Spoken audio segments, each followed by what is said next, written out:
안녕하세요, 내부자들입니다. 네, 안녕하세요. 오늘은 다소 가슴 아픈 이야기로 시작을 해보려고 합니다. 8월 초 부산의 한 정신과 병원에서 입원 중이던 환자가 칼로 의사를 찔러서 숨지게 한 사건이 발생을 했습니다.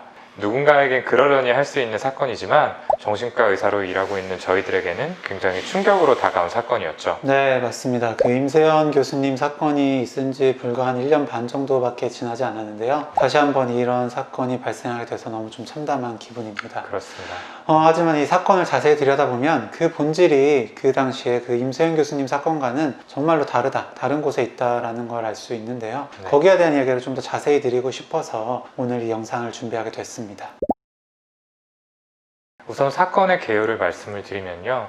8월 5일에 병원 진료실에서 병원에 입원 환자였던 60대 남성이 이 병원의 원장님을 칼로 찔러서 사망에 이르게 했죠. 가해자는 6월부터 병원에 입원해 있었는데 병동 규칙을 수차례 어기고 무단으로 흡연을 하는 등의 문제 행동이 수차례 반복이 되어 왔고 결국에 원장에 의해서 퇴원 조치가 내려진 상태였습니다. 환자는 본인 뜻에 반해서 퇴원 조치를 받게 된 것에 앙심을 품고 이렇게 살해를 결심하게 된 거죠. 그러니까 그 입원을 하게 된 게 아니라 퇴원을 하게 된 거에 앙심을 품었다는 거죠. 네, 그렇죠. 보통 많은 분들이 이해가 잘 되지 않으실 거예요. 보통 정신과 의사는 돈에 멀어서 막 강제 입원을 시키는 그런 모습. 네, 그렇게 많이 그려져 왔죠. 그렇죠. 그렇게 알려져 있잖아요.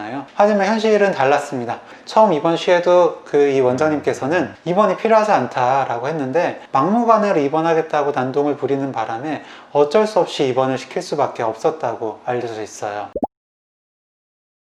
그렇다면 이 가해자는 왜 그토록 입원을 하고 싶어 했을까요? 답은 그 사람이 마땅한 거처와 수입이 없었던 사람이었다라는 점에서 찾을 수 있습니다. 결국에 이 사람은 지낼 시설이 필요했던 거죠. 이 사람이 이 병원에 입원하기 전에 몇 개월 동안 다른 병원에 입원했다가 퇴원했다는 사실도 이를 뒷받침합니다. 그 우리나라 건강보험 체계 중에 의료급여라는 게 있어요. 네. 경제적으로 굉장히 좀 어려움을 겪는 분들이 좀 너무 돈 걱정 없이 어떤 적절한 서비스를 받을 수 있도록 만들어 놓은 좋은 시스템입니다. 이분들은 뭐 등급에 따라서 1종, 2종, 뭐 차상 이런 식으로 네. 차이는 있지만 의료 서비스에 대한 비용을 거의 지불하지 않아요. 입원을 하더라도 마찬가지입니다. 뭐 식비의 일부에 대해서 지불을 하는 경우도 있지만요. 연고지가 없는 그런 행리 환자분들 같은 경우에는 이것도 내지 않아도 됩니다. 겨우 이 가해자는 돈을 전혀 지불하지 않고 숙식을 해결할 수 있었던 거죠.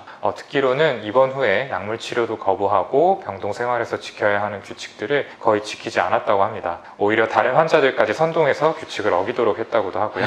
그러니까 의사 입장에서는 단순히 괴로운 거, 보기 싫은 걸 넘어서 다른 환자의 치료 경과에 악영향을 주고 있는 상황이었기 때문에 그냥 둘 수 없었을 거예요. 퇴원을 하라고 지시를 했는데 이제 계속 따르지 않았고 결국에는 강제로 퇴원 조치가 이루어지니까 나를 내쫓았다라는 생각에 앙심을 품고 흉기를 준비해서 계획적으로 살인을 저질렀다라고 합니다. 참 어이가 없고 화가 나는 사실이 아닐 수 없습니다. 네, 진짜 너무 화가 납니다. 예. 네. 그래봐야 막 병원에 갇혀 있는 거 아니냐라고 되물으실 수도 있겠지만 네. 하지만 이런 만성 환자분들을 주로 보시는 그런 치료하는 병원의 경우에 외출이 생각보다 허용적인 경우가 많아요. 이 가해자 역시 편하게 외출했던 것 같아요. 특히 이제 그 전날 나가서 7시간 이상 돌아다니며 흉기를 준비했다라는 걸 보면 더더욱 외출이 자유로웠던 것 같죠. 병원에서 이제 소지품 검사를 좀 제대로 했다면 좋았겠지만 사실 이런 일이 있을 줄 어떻게 알았겠습니까? 그럼요. 흉기를 들고 올 거라고는 사실 생각하지 못하죠. 그러니까요. 네, 너무 안타깝습니다. 네.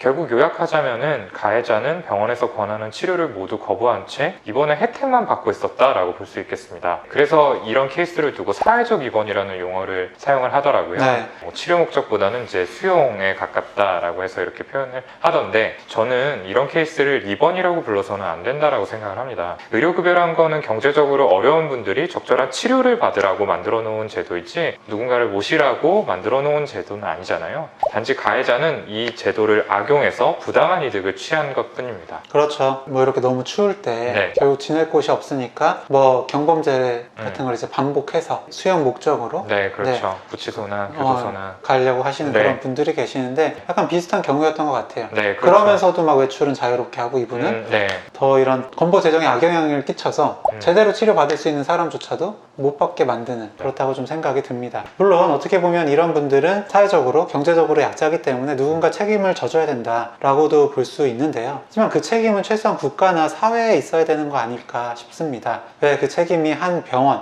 한 의사에게 지어져야 하는 것일까요? 그리고 몇 달간 책임을 진 결과가 죽음이라니 정말 너무나 허탈합니다. 정신건강복지법의 개정을 통해서 입원 과정에서 정신과 전문의의 권한이 많이 축소가 됐죠. 이걸 부당한 입원을 막기 위해서라고 정부는 밝혔는데요. 하지만 반대로 환자가 입원을 원하면 의료진이 이를 거부하기가 쉽지 않은 게 현실입니다. 만약에 무슨 일이 생기면 이라는 걱정을 안 할 수가 없고요. 또 현실적으로 진료 거부를 문제 삼아서 클레임을 걸 경우에 병원 입장에서는 굉장히 불편한 상황들이 생기기 때문이죠. 하지만 환자가 원하면 뭐든 들어주는 게 정답일까요? 그것도 세금을 통해서 의료 재정을 투입해 가면서까지 이렇게 부당하게 입원을 유지하는 게 단지 환자가 원한다고 해서 들어줘야 되는 거라면 저는 그거는 옳지 않다라고 생각을 합니다. 너무 안타까운 사건이지만 이번 일을 계기로 이에 대한 보완 장치가 또 함께 고민이 되었으면 하는 바람이 있습니다. 아마 입원병동을 운영하시는 선생님들께서는 이렇게 좀 입원을 하고 싶다라고 오셨을 때 네.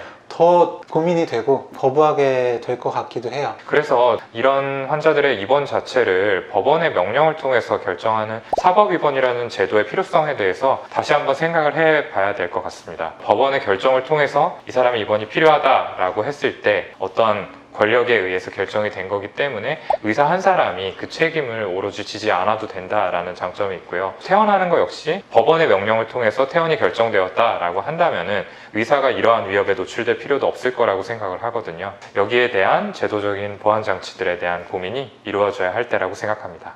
오늘 영상 조금이라도 재밌고 유익하셨다면 구독, 네, 좋아요.